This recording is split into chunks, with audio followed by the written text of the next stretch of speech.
then pretend that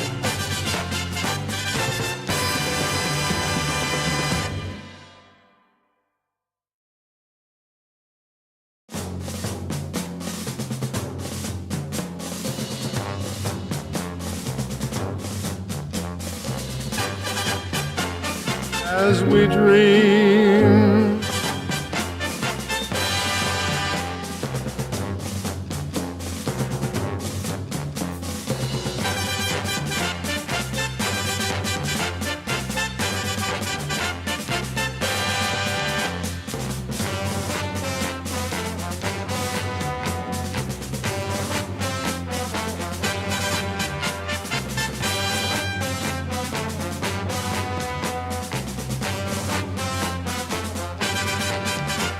.97.5 Glory FM.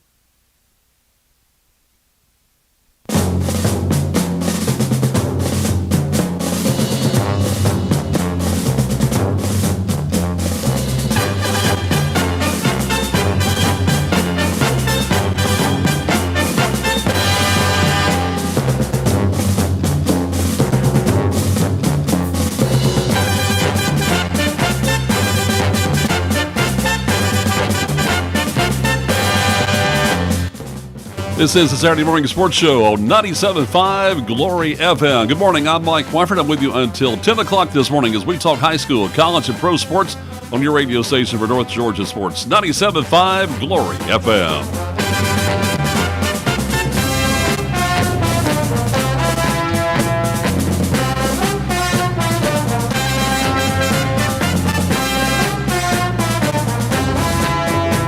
There's a lot going on this morning here at 97.5 Glory FM. You'll see behind the scenes here, I've got a couple of special guests joining me this morning as you can tune into our broadcast online at WGTJradio.com and click on the Listen Live link, but better yet, on our video stream on YouTube at Team Glory Sports. You get a chance to see our program this morning, and we're in the process of finalizing our renovation today, so I got some equipment that's not even working correctly, so I'm going back and forth the old-fashioned way, but I do have the two special guests joining us this morning. I'll introduce those in just a few moments here on 97.5 Glory FM. We start things off talking about the scoreboard from last night in high school basketball action, as you heard right here on 97.5 Glory FM.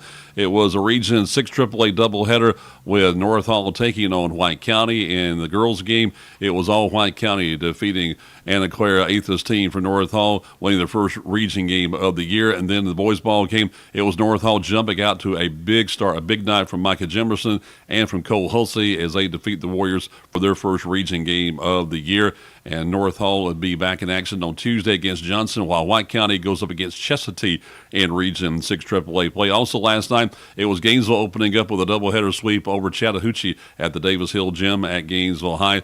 Also from last night, it was the East Side boys and girls defeating Fly Branch last night. The boys from Fly Branch followed a close one, only 10 points to the Eagles from last night in Region 8 Quad 8 action, while the girls from Fly Branch, they continue to struggle with that loss last night in region play. Coming up today, there's lots of college football we'll be talking about. We'll talk with Carper LaBelle around 9:45 this morning. We'll talk about the SEC Championship, also the Sun Belt Conference Championship, the ACC Championship, all those games going on today as we'll get ready for the Field of 12, getting ready for the college football playoff, which will begin a week or two from that standpoint. We'll see if Georgia can defeat Texas for the second straight time this year and get an automatic bye into the Field of 12, and we'll find out more details about that later on. So we got a lot more going for you for you here today on 97.5 Glory FM. Next week, we've got a huge week for you next week. We've got a high school basketball on Tuesday and Friday. On Thursday, we have a special event with the FCA East-West All-Star football game, last football game of the year for us. And then next Saturday, we bring you college basketball from Georgia State as they play host to Charlotte. Last night in high school football play, teams now getting ready to go to the state championship at Mercedes-Benz Stadium in Atlanta in a couple of weeks. In Class AAA play, it was Jefferson holding down LaGrange last night and defeating the Grangers at Memorial Stadium. Jefferson will go for their second state championship as they'll be in action as they go up against Calhoun, which defeated Stevenson from last night. So it's Calhoun and Jefferson for the Class AAA state playoffs. Well, the era of Tom Ryden Stadium also came to a close last night at Buford as Wolves played their last game at that old stadium as they move into their brand new 12,000-seat structure for 2025 as they played the last game at Tom Ryden last night, falling to Carrollton as it was the powerhouse from West Georgia, the Trojans defeating Buford last night by a final of 30-17, handing the Wolves their loss there and their season now over as it will be Carrollton playing another team from Gwinnett County. They'll take on the Grayson Rams in the Class 6A state championship coming up there at Mercedes-Benz Stadium in a couple of weeks. Also in Class Quinte play Milton, the champions of Region 7 Quinte. We'd be talking about that with our guests this morning here on 97.5 Glory FM with the Saturday Morning Sports Show. Milton, they will be in action for the state championship in Class Quinte. Play North Oconee, another team locally out of Class Quad A in Region 8 Quad A. They'll go for the state championship. They'll be in action at Mercedes-Benz Stadium, and a lot more to talk about when it comes to high school sports here on your radio station for North Georgia Sports 97.5 Glory FM. As I reach over here to our CD player, I've got it now getting ready for our first break of the game and of our broadcast this morning. Coming up next, we'll talk about more high school and college sports action for you on 97.5 Glory FM. I know you have lots of outdoor plans for the summer, but make sure you take care of yourself with a trip to Riverside Pharmacy. They have everything you need from sunscreen to suntan lotion to the things you need to soothe those horrible sunburns. Plus, they have all of the over-the-counter and prescription needs for those pesky summertime allergies and colds. So before you hit the road for your vacation, make sure you stop by Riverside Pharmacy, across from City Park, serving Gainesville for over 60 years.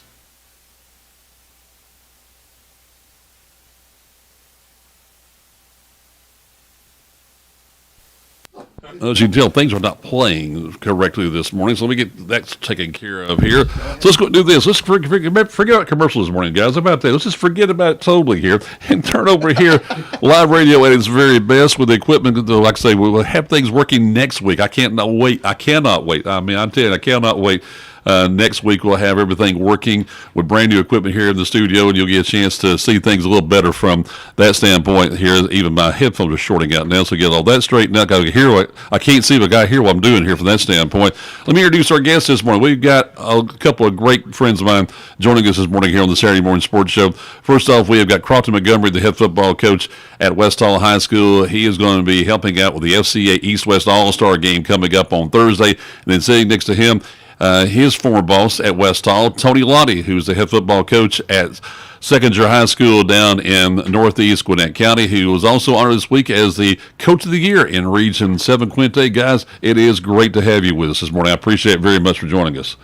Appreciate it. Yeah, thanks. Always good to be here to see you. Hey, it does work. The microphones, theirs does work from that standpoint. So nothing else may work here. Everything falls apart. My computer just crashed. My CD players don't work, and now all this. So hey, we'll just talk here for the next hour from that standpoint here on 97.5 Glory FM. Hey, let's start things off. How things started. Tony called me back on Thursday and say, "Hey, we'd love for you to meet somebody. We'll come over and say, hey, we'd love to have you talk about high school football and also what's going on in Seckinger there and also just in life in general." So, Tony, everybody update what's going on. First off, congratulations, man, winning that award. That's really appropriate for you to win that award. The great tournament y'all made this year. Oh, well, I appreciate it. I was blown away, to be honest with you, and shocked when the guys made that announcement in the region meeting last week. You know, our region's pretty good with Milton and Roswell and Gainesville and all the guys, you know, Johns Creek and Chattahoochee and Lanier. And so it's, matter of fact, I think they said it's something along the lines of one of not only the strongest region in the state, but I think it's top 5 in the country. So, and as you say, Milton's still playing. You know, yes. Milton won again last night. I can tell you firsthand, you know, Coach Reeves does a great job there, and they are loaded. I'll be shocked if they don't win another state championship just this year. No disrespect to whoever it is they're playing, but you know, it was a weird situation with the Hurricane. We ended up having to play Milton, the number 1 team in the state, on on Monday and then turn around and play Gainesville of the same week on Friday. So, I've had to navigate a lot of different things, and it's just been one of those years where, of course, the tragedy that happened to Appalachia, up until last year, I was at Appalachia all those years, and so I've got a lot of dear friends, and half my staff is still there. Mike Hancock was my defense coordinator, now is the head coach, and so navigating, we dealing with that and the loss of life, and then the hurricane, and it's been one of those years. Well, we thought COVID was bad enough, from that standpoint. And by the way, Milton's playing Langston Hughes. Okay, that's going to be a matchup from that standpoint. But I don't think Hughes has a chance of playing Milton for a state championship and playing there at Mercedes-Benz Stadium. But as you mentioned, we thought COVID was bad enough. In Krofton, we went through the same thing. Is that now you see everything went on this year, and with the hurricanes, which changed the schedule, it affected Krofton because you had to play Jefferson, which is going for the state championship on a Saturday morning. Remember? Yeah, that was we had a 4-game winning streak going into that game. Obviously, Jefferson's a really good team, and had played North Laconia and Maris, who are playing for the 4A state title. They had played them before the region, so we started off with them on that Saturday, and that wasn't obviously ideal at all, but Jefferson's a really good team, and hopefully they can win for our region. I know that them, Cherokee Bluff, Coney County, Monroe area, East Hall, one of the better 3A. Probably the best 3A region in the state, I would imagine. So in the same, you have an 8 AAA team, you have an 8 Quad A team, you have a 7 Quint A team, all playing for state championships. That just tells you the quality of competition we have up here. Yes, North Georgia's had a major resurgence in the last 7-8 years. You're seeing more and more teams deeper, and it used to be that South Georgia kind of pool, but I think you're seeing more of the metro to the north area now. And I see that trend continuing. You're going to have your powerhouses down there, but well, they take it serious down south. I would say when you go past that line, they take it way serious. They do, but I think that the metro area, just the sheer amount of people and the people that come and train and have all the different influences, it just really makes a difference. And the quality of football in Georgia in general, it's second to none, I think. You hear Texas, but really Georgia high school football, man, it's the real deal, and people don't realize the wealth of talent of players. There's so many that don't go on to play. Oh yeah. Let alone the ones that do go on to play, and per capita, I think we're like number 2 behind Louisiana for like NFL players, and it's just a wealth of abundance of resources and great players and great coaches and great programs, and hopefully that continues. This is a Saturday morning sports show here on 97.5 Glory FM. I'm Mike Warford with you until 10 o'clock this morning. You get a chance to see the program with our YouTube channel at Team Glory Sports. And our thanks to Krofton Montgomery and to Tony Lotti for joining us this morning. All right, so guys, tell everybody about how you two guys got together. It's been a long time. Probably we've been friends a long time. Yeah. Well, it's funny because when I first took over at West Hall in 2012, and there had been a long-standing drought, I guess. I know they had 4 head coaches in 4 years. Yeah. It was just a rough situation for those kids in the community. And so, Dr. Williams and Scott Justice, who I'll always feel indebted to, brought me in to give me that opportunity to kind of build West Hall. And so after the first year, I went to Dr. Williams and I said, because when I came in, I wasn't allowed to bring anybody with me outside of one coordinator, Luke Wiggs, who was with me on the south side. And so anyway, I went to Dr. Williams and I said, hey, look, if you have a teaching spot that opens up, I really need to bring in an offensive line coach. I just really need to have a good offensive line coach. And so he did. He made arrangements for that. And, of course, brought Monty in, and we kept building and kept rolling, and won the region title in 2014, and we're doing really well. And then felt like God called me to Appalachia to help, and Monty was able to get the head coaching job right there, which I'm so proud of him, and Mike Hancock. That means a lot to me. That I try very hard that if for some reason God calls me and wants me to go somewhere else, that administration sees the guys that are doing this calling with me, and that there's no reason to go outside to give them the shot. And sure. Of course, Monty's done a great job there. 7 seasons now, right, Krofton? Yeah. It goes quick too, man. Tony kind of talking about that. That's usually a sign of a healthy program. Obviously, means you're usually winning when somebody on your staff is able to take over. But Tony does a real good job of giving autonomy to coaches, but also giving them a lot of the background, because I've met with many head coaches in terms of how he runs a program and how everyone's involved in it, I guess is what I'm trying to say. He would allow you to have your say-so and kind of learn. And, I'm indebted to him for that, and it's invaluable resources that I think about that with a lot of young coaches. I always ask them, like, do you want to be a head coach sometime? Because you want to get people that want to be a head coach. You want them to be hungry and working. And you got to remember that it takes a lot of time to do that too. So Tony would spend a lot of time, usually most practices. I don't think he's going home to 8:30, 9 o'clock at night, because he would have a booster club, or he's out with the junior Spartans, and that's how it was. And when you see that kind of time commitment, but that's what leads to the relationships, the networking, but also learning the intricacies and the little things of a program. So, and obviously Appalachia, same type of situation. Someone that shows you that he builds the program the right way. When somebody on his staff is able to get the job, because if they don't really like the direction of what the program's going, they're not going to do that. All right, let's talk about the direction. Great way to segue to this part of it. We've had a couple of coaching changes here locally in our area, and also I've talked to coaches about the philosophy of why they coach, and then with their administrators and when they pick someone. So talk about the difference between building character and then getting wins for a program. Because there's some athletic directors who say, yes, our number one objective is to build young men, build character from that standpoint for the rest of their life. Others, I want to get a win tonight or else. Well, and if you don't mind me jumping in on that first, I think there's two different types. Okay, you're either a transformational coach or you're a transactional coach. And so for me, the way I've defined those things is, you have a roster, right? And it depends on where obviously we want to win. Monty and I have always been very competitive, and we want to win. I think we've always joked that, I hate losing more than I like winning, kind of a deal. But at the same time, it comes down to, are we tending to the flock that we've been trusted with? So what we try to do is always that transformational type leadership, where we're pouring into them and taking care of our current roster, right?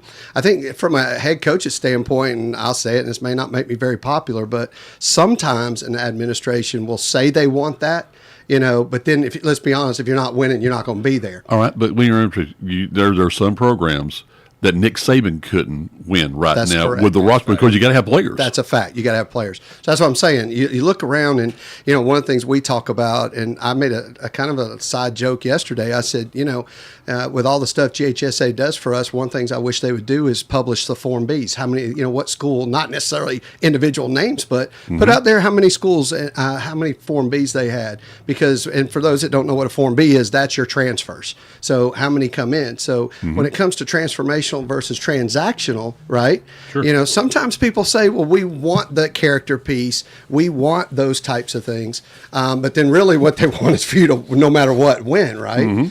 Because there's some things that are said outside. And like I said, that may not make me popular, but that's very, very much truthful. So then it comes down to the guy that you hire. If you're truly looking for somebody to build your program, then what things are they doing to pour into the kids that are in that community? How involved are they in the youth program? How involved are they in the middle school? How are they pouring into those kids so that hopefully you get the transformational kind, right? So my thing's always been, I believe what we do is a calling, and I think you either look at it's a calling or it's a job. And there's an old joke with head coaches, right? There's two types of coaches: one that's going to get fired, and one that's not been or going to get fired, or one that just got fired. And so, but see, those come with jobs, right? And so what we've always looked at is if this is a calling, and sometimes God will. I've been blessed the fact that I never wanted to leave any of the places that God's moved me from. When I left West Hall, I was heartbroken. I was like, why is God moving me to Appalachia? What you say? He never was fired. He went ahead. God left him and made him go somewhere else. Yes, and the same thing when I left Appalachia. I love those people, but I felt like God was, telling me to talk to Seckinger. And, and here's the funny thing about it, too, is the AD and principal at Appalachia, I went there. I worked with him, back in 2000 when we opened Union Grove. And then Seckinger, when they ended up needing a new head coach, especially opening a new school after the first year, Coach Poff and I worked together at Woodland, a new school opened in 2007. So those relationships that had been built throughout the years is kind of what has sustained that, right? So it comes down to that when you look at it, and every prayer I say every night is that, God, am I doing the right things by the kids I have? Show me what that is, because it's hard. I had a parent meeting yesterday, and you get in these parent meetings and what people think that you're supposed to be doing, right? But let me tell you what else too. Me and Monty saw each other a few weeks back because we were at a former player's wedding. So being at the wedding, and going to the kids' weddings, those are the things that, or when they call for advice, right? Hey, coach, I'm in this situation. What do you think I should do? And you haven't talked to them in 10 years, right? But that doesn't matter. But I can tell you that Tony has their phone number from that standpoint. He had one of my old phone numbers. So he has a log when it comes with his phone that has players probably since you first started coaching. Krofton, how about you? You see how the culture at West Hall has changed even since Tony left and you took over the program. Things change. There's different challenges every day, aren't there? No, there definitely is. Demographics have changed in terms of the makeup of the school. You're looking at we have less participation in the youth programs, something that we continue to strive to try to change. But there's only so much you can control, and that's been kind of my thing, is control the controllable. But it's something that you have to, or you can potentially go crazy. Because some things you like you were saying, sometimes you don't always necessarily have the pieces to do some of the things that you want to do, maybe offensively, defensively, special teams wise. I've been blessed now that with some kids that we played freshmen and sophomores, and still have a good little crew coming back for next year. We had to take some lumps now for a couple of years playing them because there was an 8-man senior class and a 9-man junior class at one point. So we didn't have the numbers. So kind of building that back right now. It's stuff that you got to be able to weather the storm. And I'm lucky to I've had good administration. Dr. Athcock, David Wagner was AD, who's now at North Hall Middle, and Trevor Cottrett, who's now the current AD. And they're football guys. Coach Wagner and Coach Cottrett, coach with me, Coach Lotti, and they're football guys, and they see kind of what they think that you can do, and then from there, I mean. When you see a successful program, though, the powerhouses that keep winning every year, they got players, and sometimes there'll be players who want to play as school because of players, but then they got to see how it gets started. And I go back there at West Hall with your friend Chuck Graham now, who one of my dear friends that I love, and is that you got to know why you're playing and who you're playing for. And then you're talking about development, you got to develop these guys physically for nothing else. You say, here's what you got to do to be able to get to this point. Yeah, there's no doubt about that. Weight room wise, it's huge, but so many of the kids don't really. A lot of our kids don't have a structure when they go home of someone that's actually checking on. Hey, how was your day at school today? Or they're not looking into what their classes are on a day-to-day basis, and that's where the coaching staff and us have to really honestly do a lot. To get them to where they need to be, and lifting weights is one of the huge factors of being able to kind of eliminate some of the discrepancy, maybe size and strength. Is that's one thing you can control is your work ethic and how much time you're going to put in the weight room. So that's a huge aspect of a program. You just don't have. I'm not here to talk about the negative, but what football's became. Coach Lotti kind of talked about the Form Bs, and it's become a recruiting game. It's that simple. I mean, there's people on staffs that are recruiters, trainers, and I mean, so many schools, 5-6 kids every year are coming in, and they're taking spots, and they're huge spots. I mean, you can have a team and be missing a quarterback or missing an inside linebacker or a big time receiver, and that's what's taking place. And I'm not saying that. Some of it makes sense and some of it don't. I don't know what the in-between is, but then some of it's completely out of control. That's a good point. I want you to mention that because we talked to our friends here this morning on the Saturday Morning Sports Show. Krofton Montgomery, the head football coach at West Hall, and the former West Hall coach, former Appalachia coach, current Seckinger coach, Tony Lotti, joining us this morning on the Saturday Morning Sports Show. When you talk about that from that standpoint, is that, okay, when you get in a kid's ear, in between social media and between recruiting. It's out there. It's blatant at times from that standpoint. Is okay. And you get deep into the meaning of what we try to do here, and what y'all try to do is that, okay, what are you going to offer a young man to say, hey, here's what we can offer you to get to the next level, but then what's the next level in life from that standpoint? Because we find out, guys, every game we go to now. Last night was the third player I think we've seen go down with a season-ending injury in a ball game already. There's been 5 players here locally that I know of who are down with season-ending injuries. And it's like, okay, you're not promised tomorrow, so here's what you can do today. And it's like, okay, what can that recruiter, per se, was called that way, offer somebody and say, hey, here's what's going on. You may have something going on very well at the place you're at right now, and make the most of it. Well, you know, you talk about the why, right? And so it comes, whether you're a player or a kid who's playing, or you're a coach that's in this, you have to define what that why is, right? Why are you there? And who is it that you're ultimately reporting to, okay? Because there's so many different things. I literally had a parent say to me, he said, you know, Coach, what the knock is on you is you won't go out and recruit kids to get them to come here so we can compete in the state championship. That was literally said to me. Wow. I had to call one of my mentors on the way home. I was that upset about it. I was like, wow. Well, I'm not, you know, but that comes down to the mindset of, and it's like even when Miss Reisman, you know, met with me about coming over to and helping Seckinger, you know, I put things up there and I said, this is what I do. This is not things I like to, I want to do. This is what I do. This is either what you're looking for or it's not. If you're looking for somebody that's going to come pour into here with the kids, the community, things like that, these are the programs that we do, and we do it one young person at a time. And I think too, when you talk about the why, defining that why, because ultimately, yes, I have a boss of an AD and I have a boss of a principal, but ultimately when I put my head on the pillow and I close my eyes at night, the prayer I say is, did I do right by the flock you've entrusted me with right now? That it's literally that simple. And so, you know, and my staff will tell you, you know, the awards you mentioned, because what matters the most to me, because at the end of the day, when I'm dead and gone, you know, what people remember is they're going to remember what you did, right? And so what matters to me is if my name comes up at GHSA, is it in a positive way or not? How do officials, you know, Tim Timpton and Mr. Green, all the different officials organizations that have called our games, you know, what's their impression? You know, but most important, what do the kids that I've been entrusted with, how do they feel, right?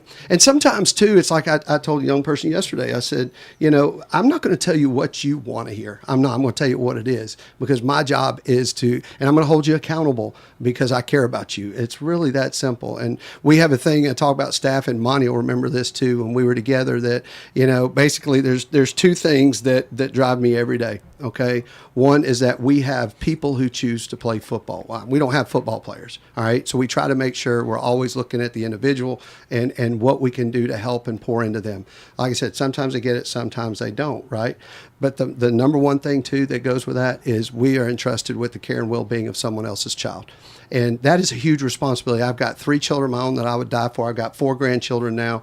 And, you know, when a parent trusts you with the care and well-being of their child, to me, there's no greater responsibility. And I don't know, everyone wants to lose sight of that. And you know what? You can sit up in the stands and say, we should have called this play or should have called that play. But one thing we're never going to miss on is the safety of the kid. Both you guys, as we talked this morning on the Saturday Morning Sports Show, is the parent, so oftentimes now it's all about their child, not about the team per se, and what you can do for that child on a Friday night. For example, y'all playing in high school football, Crofton.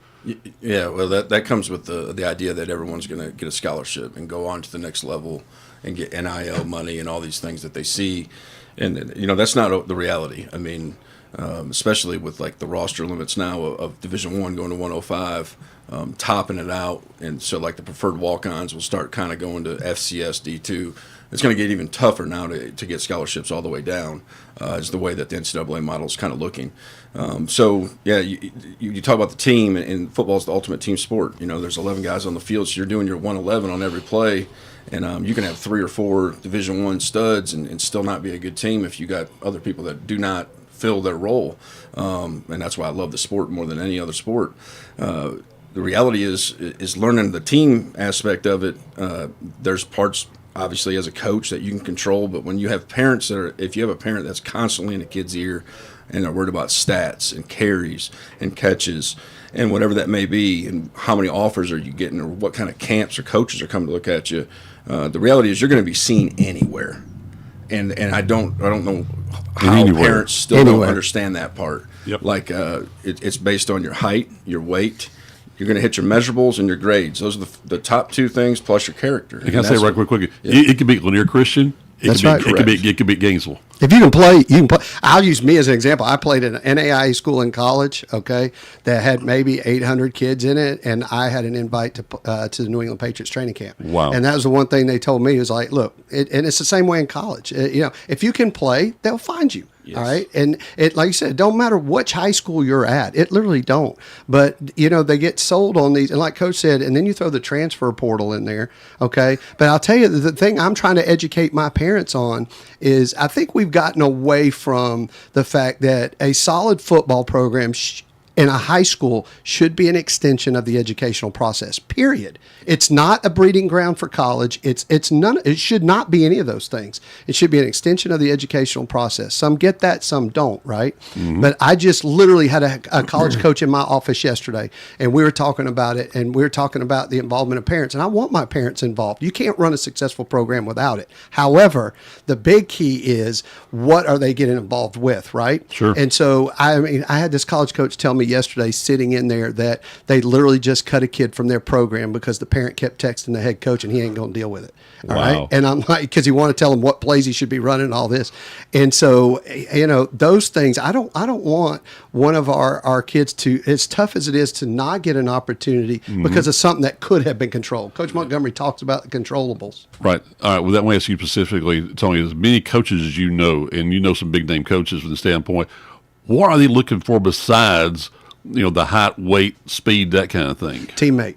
Because, the character piece, obviously, the first thing we have to show them, and Coach mentioned it too, is the transcript, right? The grades, where they're at. Because if they can't get in there, but then they want to know, especially now, those immeasurables. So, and that's why I tell them, I was like, guys, they're going to talk to Coach Patrick, who I brought in as our strength coordinator, does a phenomenal job. He's one of the best in the country. Him, Coach Janko at Roswell. These guys are so knowledgeable, right? So that college coach is going to ask them, because if you don't work hard in the weight room here, you're not going to work hard there, right? They want to know about his attendance record. They want to know about how is he tardy to class. They want to know what kind of teammate is he. Does he encourage him? And one of the things I try to educate our kids on is the fact that every college now has a what we'll call a social media or a personal type board in their office where somebody's literally monitoring these kids' social medias, right? Wow. And so if you post something, even if it's a song lyric that's degrading to women or any of these things that are character based, you get marked right off the board. And I had a head coach tell me point blank,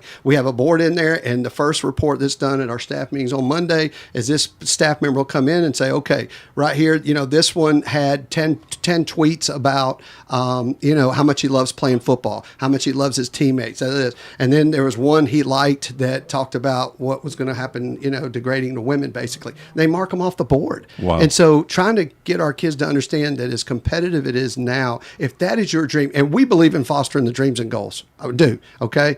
And so I want you to have that. I want you to reach your dreams and goals, but you've got to understand that there's a way to try to get there, and you have to make yourself a no-brainer. And so being that teammate that encourages, that does those things, because nobody wants I hate to say a Debbie Downer. My poor wife, her name's Debbie, and she's the one when I come home complaining and laying there at night, she's like, will you just get out of your little pity party kind of thing? She's the most positive person I've ever been around. But, they don't want those energy vampires. They want those kids that are going to be program kids. And that's the other thing too, that I had that conversation with another head coach the other day. I was like, it always surprises me when you get surprised that a kid jumps in the transfer portal, but then you look at his high school and he was in 3 different high schools in 3 years. Mm-hmm. So, and they're looking at that stuff now. And so that's the thing. Nobody wants to fight for anything anymore. Go compete. And that's the thing that I really preach every day. Compete. I want you to compete. We had the first winning season in school history, right? Yes. And I told them, I was like, but we didn't get where we wanted to be. And the bottom line is, I want you to compete. We're going to win some, we're going to lose some, but a competitor, the world loves a competitor. And that's what these two guys are. They are competitors, and we're so glad to have them this morning on the Saturday Morning Sports Show here on 97.5 Glory FM with our live video stream on YouTube at Team Glory Sports Krofton. This Thursday, we got the broadcast of the FCA East-West All-Star football game. You're helping out with that with the West squad coming up on Friday. Tell everybody about the importance of this game and what it means to these guys, and you too. Yeah, I've had I've been the head coach of it twice. Actually, 3 times. You include the COVID year where we didn't actually play. So I've had It counts. Yes, a lot of experience doing it.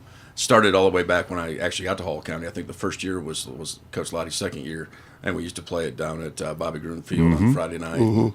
And it's evolved kind of in different spots from there. What I love about it, first and foremost, is the fact that it's a way for kids to once again hear about the gospel and have some of the Christian values that hopefully they're getting from their programs. But they're definitely going to get it in this game. But at the same time, it's given a lot of seniors a chance to play with kids that they all know each other, especially now. And they may not know each other like we did back in the day of hanging out as much, but they know each other from the social media and just growing up around each other, going to church together, all these different things. So they get a chance to either play with these kids or against these kids, depending on what side you're on. And I know like the West Side this year, Coach Tommy Jones, the head coach for the West Side, and like I didn't get a chance to play with Cherokee Bluff in this game. They've been on the other side, so now they're on our side, and I think they flipped Jackson County over to the east side. Kind of drew some lines some different ways, but it's a really good time. You know, you practice a couple days. You're not installing a ton of stuff, but most of these kids are able to pick things up rather quick, and then you get a chance to go out and compete and play football and make plays, and we try to make it exciting. Both sides usually do. You're not going to go out there and run the triple option, and be cutting, or you shouldn't be blitzing all over the place, even though some of that stuff still happens. But it's a chance for those kids to go out and compete and love on each other, hear the message. And to me personally, I'm a football junkie, so like as much as I can be around it, it makes me a better human. It kind of what do you say? For your appetite, it gives you something to kind of quell your little appetizer. So tell everybody first about you get a chance to see players in that you don't ever see except in a game. You get a chance to see them on a different level. Then also, of course, you get your friendship there with your coaches. I'll tell you what, that's probably the best networking thing you can do, is get into these type of games and get to know the coaches as a coach. Because you get to talk ball and get to kind of see people's different personalities, and you're not practicing a ton. It's not like you're in the grind of a summer workout and seeing what somebody does when they've been going 21 straight days or anything. But just getting to know people and seeing different kids and seeing how they act. There's little things you can pick up for your own program. There's things you can pick up. You may need a coach that maybe look in. Different things happen. Those games are huge for that. There's no doubt. I like to see how a lot of the kids from other programs, how they kind of just prepare and how they come into play. That's what I missed. Tell everybody too about how your program. I've told Krofton this every time I talk with him, is that my pastor at Flat Creek Baptist Church is a chaplain for his football team. And we have seen lives change in a dramatic way, especially over the last couple of years. And I told him every time I talked to him on Thursdays, getting ready for our game plan program on Friday night, I said, you can see the change, you can feel the change, and when that foundation gets there about why you're playing, what you're playing for, then you become successful. Maybe not what you want to see on Friday nights with wins and losses, but even though they were there this year like they hadn't been before, and you see how they are competing, the competitiveness of these guys, because you see something different in them because of what God's done for their lives. Oh, 100% fact. And you also get to see there's other men that have put some time into them and talked to them and done things that a lot of times they don't have that. Hey, these guys have been hungry. They're hungry, looking for something, and they found it, and now they see what it's all about. Yes, you're right. I mean, they want any kind of attention that's positive attention, because a lot of them have had so much negative attention in their lives, and they've had so much that they don't want to talk about, and they don't want to continually harp on. So then anything positive, even the small things for some of them that you would just kind of take for granted. When you see, I can tell you like a story. Took a kid 2 hours down to, I'm not going to say where because that'll say his name, but me and Coach Cottrell took him, and we go out to eat, and asked him, hey, you ever been here? And his response to us was that he hadn't left the Gainesville area in 3 years. Wow. And like he acted like he was at like a 5-star restaurant. I mean, like just to see the excitement of him actually going out to eat with us, you know, it just reminds you that like there are a lot of people that, you know, you may not have the same experience as someone that's just right down the road, and it's you got to keep that in perspective. But that's that transformational versus transactional process, right? So like I said, we've been together, and to me, the first thing I've always done when I've been called to a place is, God, please surround me with the right men to do what we need to do for these kids, right? And so that's a team chaplain, that's the offensive line coach, and that's the strength coordinator. Those are the first three. But the chaplain we've always had, now they're called character coaches. But that's that transformational piece that we talk about, right? Because life happens, and what we try to do is build a community to where when something happens that the community can help rally, because families have tragedies. There's things that happen. With that, Tony, we talked about before, we just mentioned earlier on the program here about season-ending injuries. Yes. Then what happens? Yes. Tony is a miracle. I'm a miracle from that standpoint. And then say, okay, we're not supposed to be here, so make the most of what you got. And it's okay. These guys and girls also, when they come down to injury, now what? And then you can tell them, because what you all have poured into them, here's what's next from that standpoint, what you can do. Well, and I'd like to think that a brain tumor didn't change who I am as a person, okay? Sure. And after the fact, I'd like to think kids that I coached at Union Grove back in 2000, you know, would say I'm the same person today that I was back then. And, you know, our first win in Seckinger school history, a kid who played for me, Antonio High at Union Grove in 2000, he was a part of the first winning team, our first win in school history. And he surprised and showed up and happened to be there. And he's our good luck charm because we won a game, right? And so, you know, you look at that transformational versus transactional, and that's one of the things, and literally that's where the line is now. If you're, you know, an AD or a principal, you got to make that decision. Now, we understand we have to win. We understand we got to do that. But at the end of the day, too, you got to also understand the level of talent that you have. So I don't want a participation trophy. I don't want a good job, you know, that kind of thing. But like you said, but hey, as a teacher, you want kids make A's. I do. But you know what? This goes back to the way I was raised. Number one, the one rule my mom would say is, you know what? If a C is the absolute best you can do, I can live with that. However, you better have an A in conduct, because you can be a dummy, but you can be a well-behaved dummy, right? She used to joke with me about that all the time. And so there's no excuse for you not acting right and representing the right way. And so, you know, that piece of it, like I said, and that's why we pour into them with the study halls and all the things that we try to do. Hey, well, that Krofton Thursday night, you're going to see that kind of character, hopefully, right? Oh yeah, you hope. No, I mean, I'm sure there'll be some kids are, no matter what their background is, they're gonna be a little chippy and stuff. It's football, but yeah, you usually see really high character, and you know, Clint Fair and Aaron Mann and the FCA crew around here used to be Jason Lester and all. I mean, honestly, man, there's not a better FCA crew in the state. I agree with that. They are awesome, and I miss that part, yes. to be honest with you, because we don't have that in Gwinnett. So I miss, and one of the things I used to love about coaching in this game and the week of practice is, you know, you compete against these kids from other schools, and now you're out. I'll never forget the kid who was the kicker at Gainesville, played for us in the All-Star game, and he went on and played at App State and things like that. But I just remember having such a good time with him. So it's just one of those things that you get to know those kids on, you know, kind of like how we get to know our own kids, right, for a week. And like Coach said, too, the relationships with the other coaches and things like that. I was at a dinner last night that Gwinnett put on for all the head coaches in Gwinnett, and, you know, sitting there with our wives and having dinner together, and just that fellowship is special, because at the end of the day, it's about relationships. Guys, thanks so much. We could talk all day long. We might have to start a podcast series from that standpoint. I love what we've been able to talk about this morning here, about life in general, about sports and how it really comes together. And that's one of the big things, too, about how sports and life can work together. And you guys see it every day, and that's what's so great about it. I appreciate it much.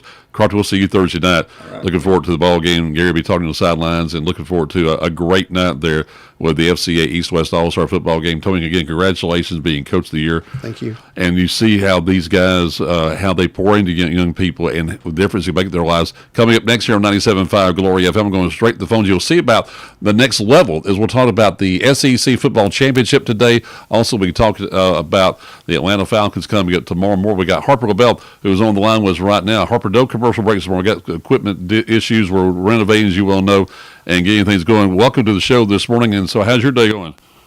Well, Mike, did you forget to push the wrong button again? Because you're good at doing that. Oh, thank you very much. Well, good morning, Yeah. Harper. Goodbye, Harper. Well, I'll just go ahead and, Well, if you're not going to have a commercial break, you got to let you got to let your sponsors be a part of it. But what a great interview! Thank you, coaches, for being a part of that. And I met Tony with the Falcon deal 2 years ago, and keep up the great work, gentlemen, because it's certainly needed. And especially part of the topic of the conversation is what do you do when you're done? That's the name of my book. I don't have any content yet, but at least I have a title. And for all these kids that play sports and go to high school, and what's the next step in your life? And hopefully they are able to find great direction through their teachers and especially their coaches, and provide tremendous benefits to them that help them become better men and women, and we certainly need it. So thank you very much for you giving the time, Mike, like you did. Yeah, I want these guys to hear what you're saying here. I may have to get them to the studio to hear what's going on here, because he's saying some great things about you two guys, about really what you do and what he's done as a pro football player, and then what goes on after that.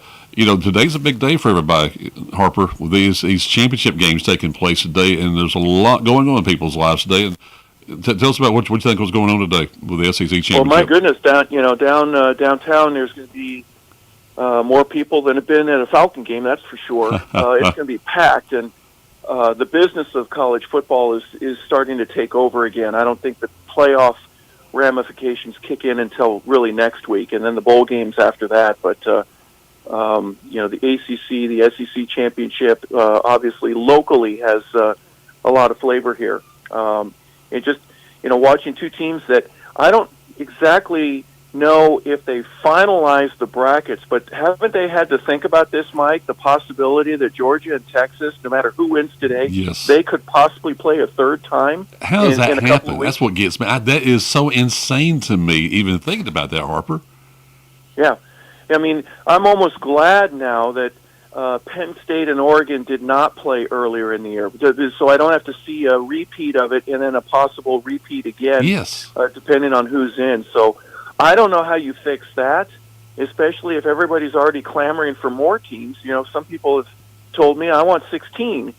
I don't know how you do that, but, the amount of football that's going to be taking place here in the month of December is just absolutely astounding to me. Harper, the question I got for you from the standpoint of the big picture, and we've been talking big picture this morning with our guests this morning with Krofton and with Tony, is that, let's say right now, you go through a 12-game schedule, you play a championship game today, you can play as many games as the NFL players play, and we're talking about, guys who are 18, 19, 21 years old. How does that affect them now and into the future physically? Oh, well, you give them a week off. Right? And here's another thing. I believe is Banks, number 78, the left tackle for Texas. He played last week and then injured his ankle. And he was in a boot that you put the trainers put on him in the second half. He's on the sideline. Does he play today?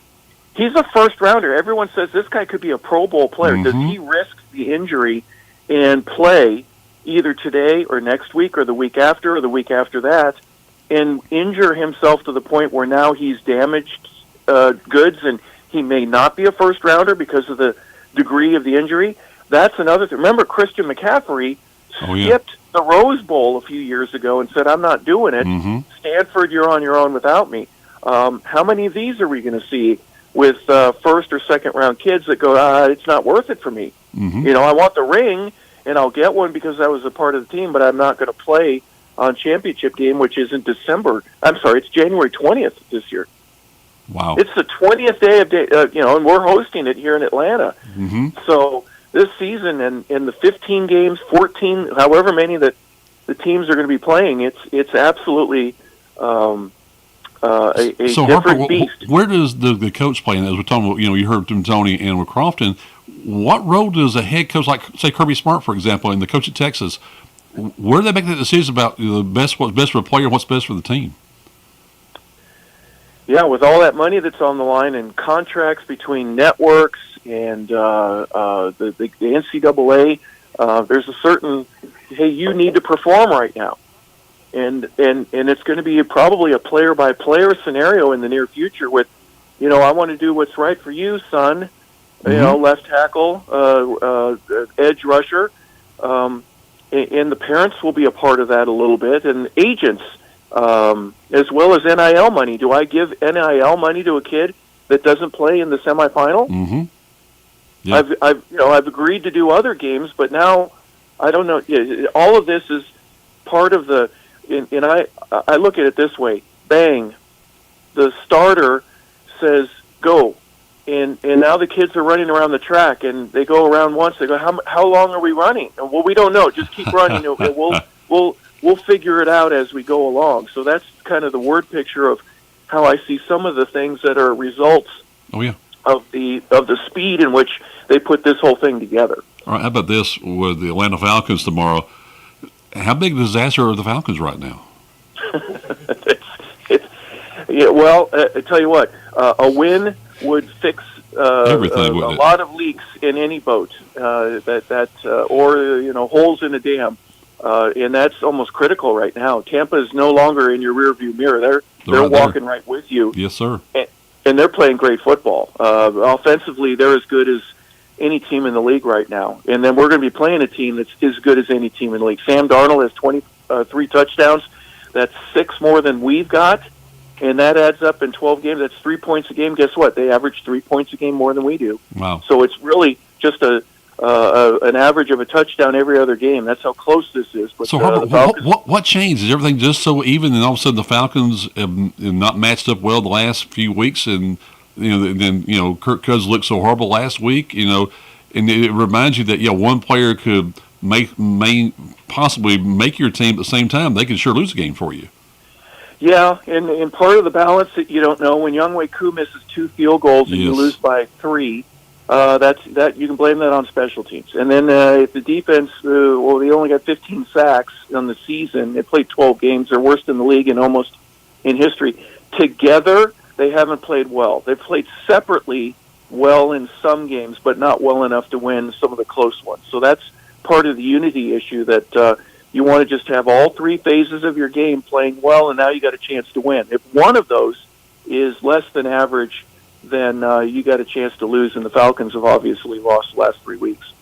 So how close is Michael Penix to becoming a quarterback? Well, he's already there, and he's been practicing. I'm just not sure whether or not they bite the bullet and just say, Kirk, if you throw another pick or 2, I'm sure there's been conversations between the head coach, the offensive coordinator, and maybe some other people, obviously the quarterback coach, about what are we going to do with him and without him. So there's different ways of looking at it. And then if Arthur or Fontenot or any of the other folks, if they make a comment, that will be weighed quite heavily as well. Oh, yeah. And the thing about it is, now how short a leash does he have, and how impatient can you get when it comes to wanting to be, the winner tomorrow?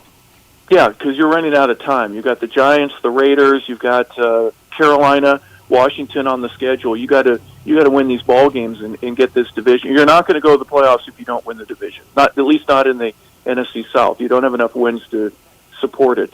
Green Bay has 9. We've got 6. There's only 4 games left after this one, so you got to do the math. All right, Harper. Thanks, man. Appreciate it very much. This is 97.5 Glory FM. This has been the Saturday Morning Sports Show on WGTJ, Murrayville, Gainesville, and W248DL, Murrayville, Gainesville. Notre Dame